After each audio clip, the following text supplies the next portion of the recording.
As crises política e econômica que abalaram o Brasil nos últimos 4 anos começam com a vitória apertada de Dilma em 2014. A instabilidade se alastra com protestos de rua, o impeachment da ex-presidenta e a prisão de Lula na Operação Lava Jato. O presidente Temer assume, mas sofre 2 pedidos de afastamento do cargo. A crise também afeta o governo de Minas Gerais. Sem o equilíbrio das contas públicas, o Executivo passa a parcelar os salários dos servidores. Para fazer uma reflexão sobre esse curto, mas intenso período histórico e traçar as perspectivas para o novo ciclo que se aproxima, eu converso com o professor e cientista político Adriano Cerqueira, do Instituto Giga. Olá, professor. Professor, o que levou o país a um período de tanta turbulência política como esse que nós vivemos? Mas antes do senhor responder, eu tenho uma informação aqui de última hora da possibilidade de soltura do ex-presidente Lula ainda nessa quarta-feira. A gente não sabe se isso vai se concretizar, mas enfim, há uma decisão do ministro Marco Aurélio do STF, atendendo a um pedido do PCdoB que suspende a prisão de condenados em segunda instância. Isso é mais um ingrediente político agora, véspera da posse do novo governo. Sobre o primeiro assunto, porque depois eu vou engatilhar para colocar essa novidade, quase natalina, do ministro Marco Aurélio.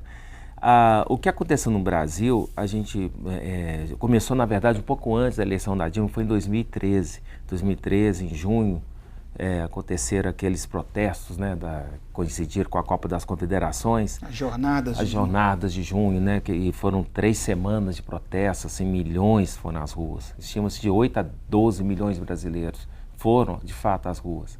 Ali eu acho que mudou muita coisa. O modo de se manifestar politicamente, com o uso de smartphones, celulares, as redes sociais, que em assuntos assim mais amenos, por exemplo, o Carnaval de Rua de Belo Horizonte, por exemplo, foi revitalizado por conta das redes sociais. Eles têm uma grande capacidade de mobilização. E politicamente eles atuaram ali.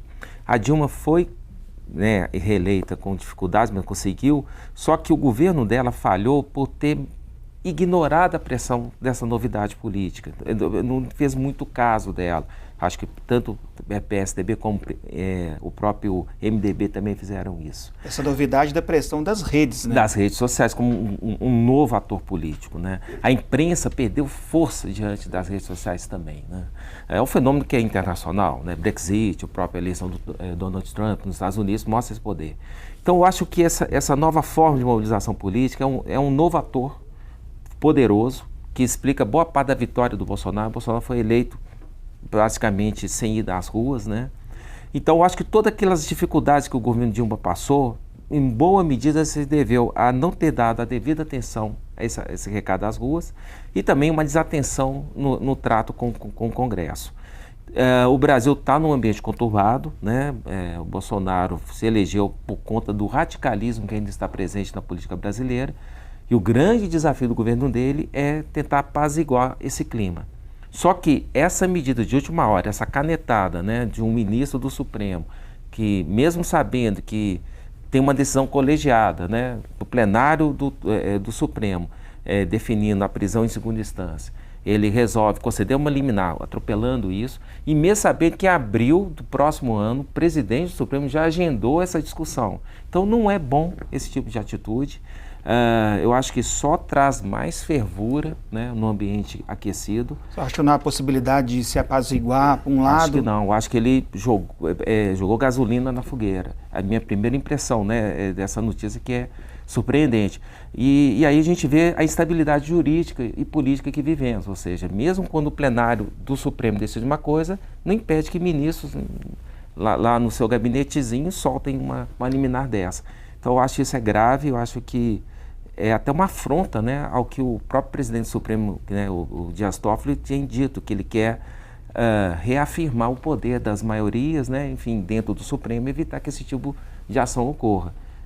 Me parece, aparentemente, que é uma ação isolada que pode não se concretizar. Que pode não se concretizar, aí tem que aguardar. Eu não sou da área jurídica, eu estou analisando politicamente, eu acho que foi uma má decisão em termos políticos. Retomando essa perspectiva histórica nossa, o Jair Bolsonaro ele soube aproveitar muito bem das redes sociais, e que já estava essa insatisfação geral, né, a crise política e econômica, ele fez o seu contrário, ele se aproveitou bem dessa nova forma de se comunicar, né? Sem dúvida, o Bolsonaro conseguiu um feito, né, algo assim que eu não tinha ainda visto, né, ele pelas redes sociais, sem ter um partido, sem ter nenhum apoio na imprensa, né, ele conseguiu chegar nas pesquisas de opinião no ano da eleição, no primeiro momento, na casa dos 2 dígitos e se manter lá. Então ele começou, quando teve a campanha eleitoral, o Bolsonaro começou bem a campanha, com vantagem. E ele foi, na minha avaliação, beneficiado da decisão de Lula e do PT de manter a candidatura do Lula. A candidatura do Lula radicalizou também o processo político e ajudou a colocar a candidatura do Bolsonaro mais ao centro. O candidato Bolsonaro, que sempre tinha uma aparência, uma postura mais de extremidade no aspecto político, ele teve condições de migrar para o centro, porque o centro foi perdendo força, né? E a decisão de Lula também esvaziou do outro lado do espectro. Então, essa polarização Lula e Bolsonaro foi boa para ambos, só que foi mais benéfica para o Bolsonaro, que conseguiu se colocar como um candidato possível para derrotar Lula e o PT, ou Lula e o Haddad. Então, eu acho que essa radicalização política, em boa parte, se deveu a essa polarização. Ao mesmo tempo que ele se desloca um pouco para o centro, ele mantém o discurso que satisfaz uma parcela grande do eleitorado, da anticorrupção, da moralidade, né? Sem dúvida. Essa decisão dele de anunciar um dos primeiros ministros como um grande ministro, super-ministro, que é o Moro, foi boa para ele. Certamente ganhou pontos de aprovação junto ao eleitorado, porque muita gente que ou votou nulo ou votou no Bolsonaro por falta de opção, mas sem muita convicção, ficou mais animado quando soube que o Bolsonaro deu carta branca para o Moro atuar como ministro da Justiça. O grande desafio do Bolsonaro é saber trabalhar na régua do Moro, né? Uhum. A gente está vendo alguns problemas agora, com assessores. Em relação a esse escândalo do COAF, só acha que pode afetar? Eu acho que já afetou um pouco a postura e a certa facilidade com que ele e os filhos deles trabalhavam nas redes sociais. Eles estão um pouco mais acuados, mais recolhidos em relação a isso. Não acho que chega a ser muito sério a ponto de atrapalhar o governo dele, mas é um ponto de fragilidade e revela como que eles vão reagir a esse tipo de denúncia, porque vai aparecer várias denúncias no governo dele. O discurso é que ações estão sendo feitas para combater esses chamados malfeitos. Mas a melhor forma de responder isso é rapidamente esclarecendo os pontos. Vamos ver até onde vai essa investigação, né? De qualquer modo, não foi bom para ele, né, às vésperas de assumir o posto de presidente, com o discurso que ele estabeleceu, aparecer essa ferida, né, digamos assim, na sua imagem. Mas diante disso e de outras sinalizações desse período de transição, o senhor acha que o Bolsonaro tem condições, vai encontrar condições de inaugurar um ciclo virtuoso no Brasil? Pode conseguir, né? Eu imagino, em termos de ciclo virtuoso, seria na economia. Eu acho que ele vai encontrar, em termos macroeconômicos, né, o Brasil numa boa situação, taxa de juros no mercado, né, baixa, né, sem muita pressão. O desafio dele é o emprego, o desafio dele é investimento. E ele sabe que a melhor forma de trazer investimento é criando um ambiente mais favorável aos negócios. E a pauta do Paulo Guedes, né, o ministro da Economia dele, é exatamente desburocratizar o ambiente de negócio com uma reforma tributária, né, de simplificação tributária. E na questão política, ele vai ter que iniciar uma nova forma de tratamento com os partidos e com os deputados, tentando evitar o exagero, né, dos últimos governos, né, de praticamente transformar um ministério no feudo e deixar o partido ou aquela estatal fazer o que bem entender. Ele tem que mudar essa regra desse jogo, mostrar que o que ele quer é gestão e cobrar resultados. Enfim, e com o combate à corrupção. Então, se ele conseguir fazer isso, né, se ele conseguir provar que está conseguindo fazer isso, aí sim podemos iniciar um período de círculo virtuoso. Só mais um ponto, vai depender de outros poderes, principalmente do judiciário.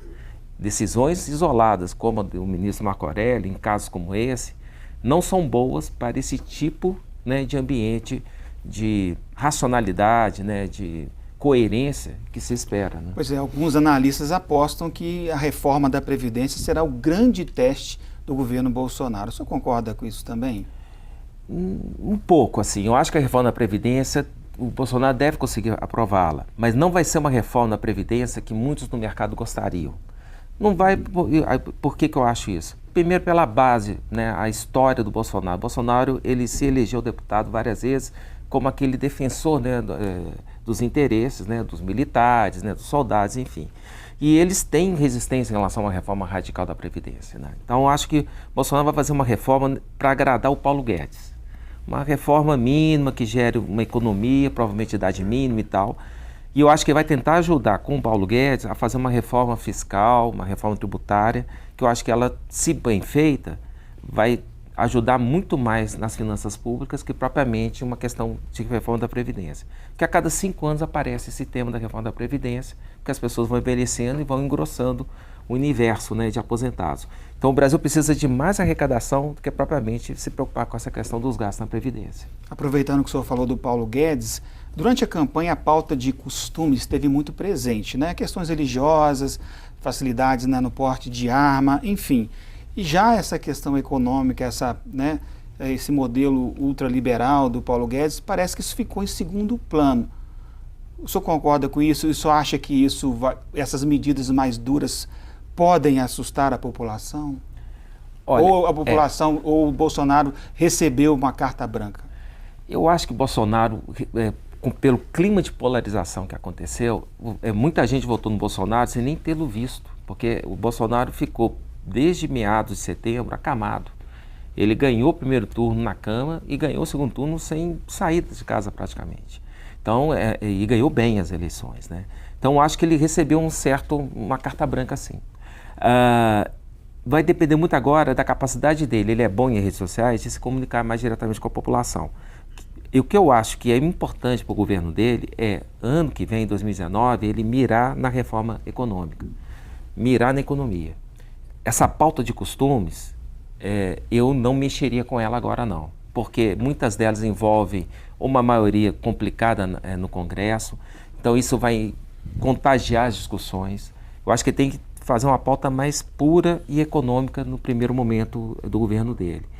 E depois, à medida que a economia tiver essas reformas e melhorar, provavelmente ele vai mexer em algumas dessas reformas. Acho que muito dessa conversa que fala de contra Cuba, Venezuela, já é uma forma dele meio que dar uma certa distensionada. Olha, eu estou fazendo a minha parte aqui, não é só lei não. E ele focar no Congresso. Mas não sei se tem essa racionalidade toda. Mas se for um militar que tem uma visão estratégica e tática de como agir, e se ele estiver focando na questão econômica, eu acho que esse é o melhor caminho. Se ele misturar a agenda política com reforma de costumes, as chances de dar errado são muito boas. Voltando a falar um pouquinho da articulação com o Legislativo, o Bolsonaro teve até agora pouco apoio formal de partidos, apenas promessas de apoio nas reformas, né, e formou uma bancada muito baseada em bancadas temáticas, né? É um governo muito baseado nas bancadas temáticas. E em relação ao presidencialismo de coalizão, ele é colocado em xeque por Bolsonaro? Qual o futuro que o senhor vê diante desses fatos? O presidencialismo de coalizão, ele tem como essa grande ideia, né, o fato de que você nunca vai ter um grande partido que tenha a maioria da casa. Você sempre vai ter 3, 4, 5 partidos que são importantes para dar uma maioria mais estável no comando da casa. No primeiro momento, ele fez as articulações com bancadas, principalmente nesse Congresso velho, porque ele aproveitou o momento do enfraquecimento da velha política, vamos usar esse termo, porque a taxa de renovação na Câmara foi de quase 50% e no Senado foi muito mais expressiva, né? Então os partidos mais tradicionais perderam força com isso, acho que ele aproveitou essa situação. Mas depois ele começou a procurar os partidos. Então eu acho que o Bolsonaro, por ser 28 anos deputado federal, ele conhece bem o funcionamento da casa, né? Ele assistiu inclusive o impeachment da Dilma como deputado federal. Eu acho que se ele está com essa boa experiência na cabeça, ele sabe que ele tem duas formas de atuar. Pelas bancadas, uma forma mais transversal, e através das lideranças partidárias, que ele sabe que no novo Congresso serão outras. Então tudo vai depender desse movimento. Se ele fizer um movimento articulado, transversal com as bancadas e com a discussão com os partidos, pode dar certo, sem cair naquela toma lá da cá que foi, né, a ópera dos últimos dias. Né? Pois é, trazendo essa perspectiva histórica para Minas Gerais, que também nos últimos 4 anos viveu períodos difíceis, né? O governo, a situação agravada com o impeachment da Dilma, que era aliada do Pimentel, né? E teve até aquele acidente, aquele crime lá da Samarco, enfim.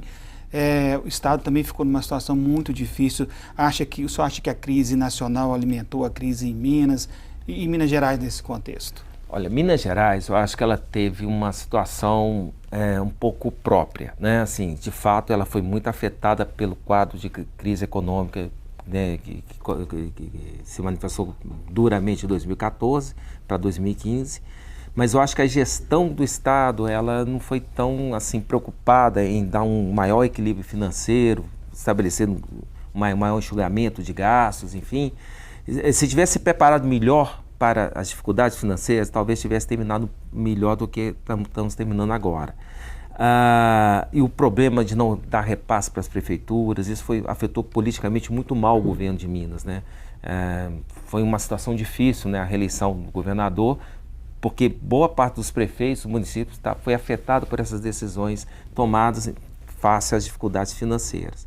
Então, a situação de Minas, para quem está assumindo agora, que é o Zema tem uma grande dificuldade, muito maior que o Bolsonaro. Essa é a minha próxima pergunta. Quais as dificuldades, ou se ele vai encontrar alguma facilidade para implantar essa agenda que é muito parecida com a de Bolsonaro em Minas Gerais? Eu acho que a agenda do Zema e do Bolsonaro são parecidas. Eu acho que até que o Zema tem uma melhor compreensão do que deve ser feito em termos econômicos que o próprio Bolsonaro. O problema de Zema é que, enquanto o Bolsonaro está assumindo o Estado brasileiro numa situação financeira, macroeconômica melhor, o Zema está assumindo um Estado quebrado, digamos assim. A boa notícia política para ele é que a campanha ficou PSDB e PT acusando um ou outro de ter deixado o Estado nessa situação.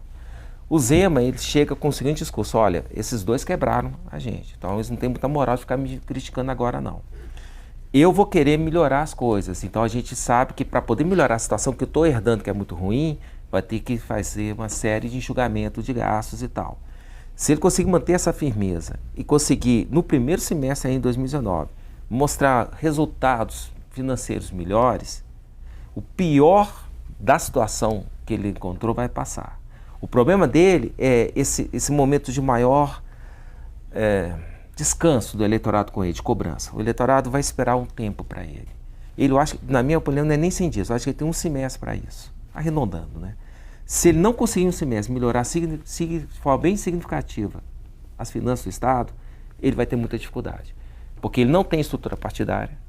O Bolsonaro também não tem muito, apesar do partido dele ser segunda bancada da Câmara.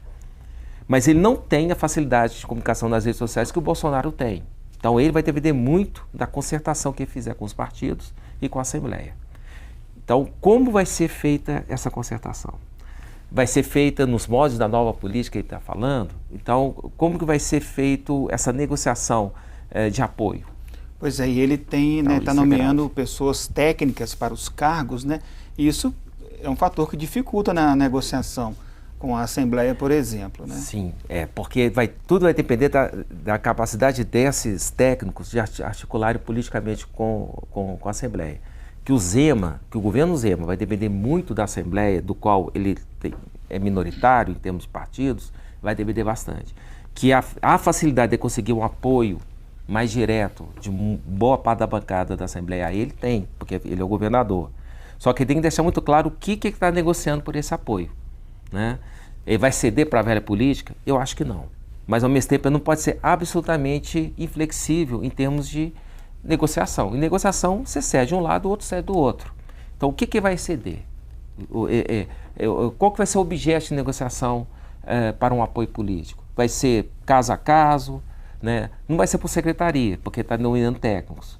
Mas então ele vai ter que ter uma pauta muito bem arrumada para poder apresentar para a Assembleia e negociar, caso a caso, esses apoios. Ele tem o partido dele só tem 3 eleitos, né? Mas conseguiu de imediato o apoio do Partido Novo, que é do Agostinho Patrus, que é um nome forte para assumir a presidência da Assembleia. Isso também é um fator favorável. E o Agostinho Patrus, ele tem conhecimento, né? Ele tem uma boa experiência na casa. Eu acho que o Zema vai precisar muito desse tipo de negociação.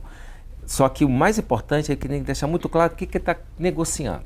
Eu acho que o presidencialismo de coalizão não é simplesmente você criar uma secretaria, uma estatal ou um ministério, botar o dono do partido lá para ele fazer o que bem entender.